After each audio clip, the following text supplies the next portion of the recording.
ये कहानी शुरू होती है उज़्बेकिस्तान के बुखारा शहर से, जहां हजरत पीर हाजी अली शाह बुखारी रहमतुल्लाह अलैह का जन्म हुआ। वे एक संपन्न व्यापारिक परिवार से ताल्लुक रखते थे। दुनियावी ऐशो आराम उनके पास थे, लेकिन उनके दिल में हमेशा इश्क इलाही, अल्लाह की मोहब्बत की तड़प रहती थी।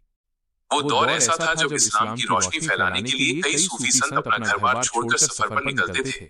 हजरत हाजी अली ने भी अपनी सारी धन दौलत गरीबों में तकसीम कर दी और अपनी वालिदा से इजाजत लेकर हिंदुस्तान की ओर कूच किया। कहा जाता है कि जब वे मुंबई के वर्ली इलाके में रह रहे थे, तब उन्होंने एक औरत को रोते हुए देखा। उस औरत के हाथ में एक बर्तन था जिससे तेल जमीन पर गिर गया था। वो खौफजदा थी कि उसका शौहर उसे सजा देगा। हजरत ने अपनी उंगली जमीन पर गड़ाई और वहां से तेल का फव्वारा फूट पड़ा। औरत का बर्तन भर गया, लेकिन हजरत हाजी अली को इस बात का मलाल हुआ कि उन्होंने अपनी रूहानी ताकत से जमीन कुदरत को जख्मी किया है। इसी पश्चाताप और रूहानी बेचैनी में उन्होंने अपनी बाकी जिंदगी इबादत में गुजारने का फैसला किया। हजरत हाजी अली ने अपने चाहने वालों से एक अजीब वसीयत की थी। उन्होंने कहा था, मेरे इंतकाल के बाद मुझे कहीं दफन न किया जाए, बल्कि मेरे ताबूत को समंदर में छोड़ दिया जाए। जहां अल्लाह की मर्जी होगी वही मेरा ठिकाना होगा। उनके विसाल देहावसान के बाद मुरीदों ने ऐसा ही किया। ताज्जुब की बात यह थी कि लहरों के विपरीत बहते हुए वो ताबूत मुंबई के समंदर के बीचों बीच एक चट्टान पर जाकर रुक गया।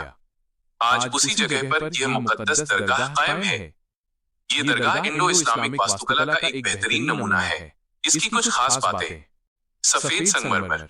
दरगाह की मुख्य इमारत सफेद संगमरमर से बनी है, जो अमन और पाकीज़गी का प्रतीक है। नक्काशी, गुंबद और मीनारों पर कुरान की आयतें और अल्लाह के 99 पाक नाम खूबसूरती से उकेरे गए हैं। रास्ता, दरगाह तक जाने के लिए लगभग 500 गज लंबा एक संकरा रास्ता है, जो केवल कम ज्वार के समय दिखाई देता है। स्थान, वर्ली तट से दूर, दक्षिण मुंबई। मान्यता, यहाँ हर मजहब के लोग अपनी मुरादें लेकर आते हैं।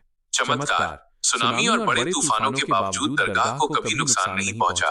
कव्वाली, यहाँ की सूफी कव्वाली रूह को सुकून देने के लिए मशहूर है। जब आप उस संकरे रास्ते पर चलते हैं तो दोनों तरफ समंदर का शोर होता है, लेकिन दरगाह के अंदर कदम रखते ही एक अजीब सी खामोशी और सुकून का एहसास होता है।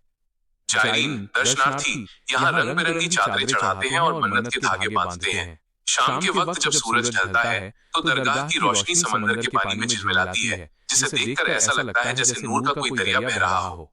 न कोई ऊंचा न कोई नीचा, यहाँ हर दरवेश एक बराबर है। ये दरगाह हमें सिखाती है कि इंसानियत और खुदा की इबादत ही सबसे बड़ी दौलत है।